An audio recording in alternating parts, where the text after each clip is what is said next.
Pasta বানানোর recipe ইউটিউবে তো অনেকগুলি পেয়ে যাবে, কিন্তু বাড়িতে আমি কিভাবে শর্টকাটে কম উপকরণে পাস্তা বানাই তাই তোমাদের সাথে আজকে শেয়ার করব। বাড়িতে কেউ ছিল না আজকে আজকে সবাই পুজোতে গেছে, তো ও আসার সময় পাস্তা নিয়ে এসেছিল, বলেছিল যে পাস্তা করতে।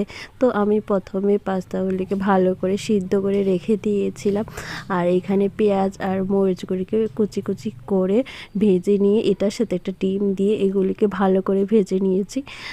ভেজে তারপর এগুলোর মধ্যে সিদ্ধ করে রাখা যে পাস্তাগুলি ওইগুলি ঢেলে দিয়েছে। ঢেলে সাথে ও আসার সাথে একটা মানে সস এনেছিল, সসটা খুবই ভালো ছিল।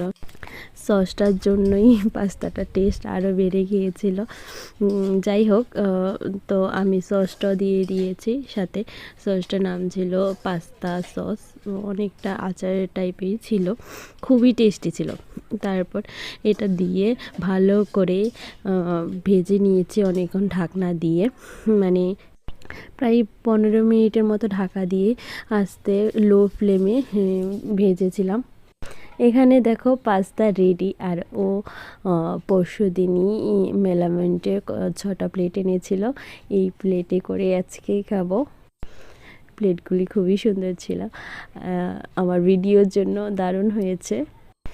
এখানে দেখো পাস্তা পুরোপুরি রেডি।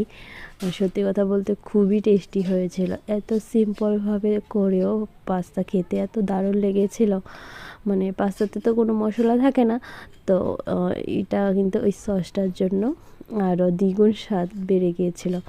এভাবেই আমি পাস্তা করেছিলাম, আর প্রায় সময় এভাবেই করি। মাঝে মধ্যে টমেটো দিয়ে আলু টালু দিয়ে করি।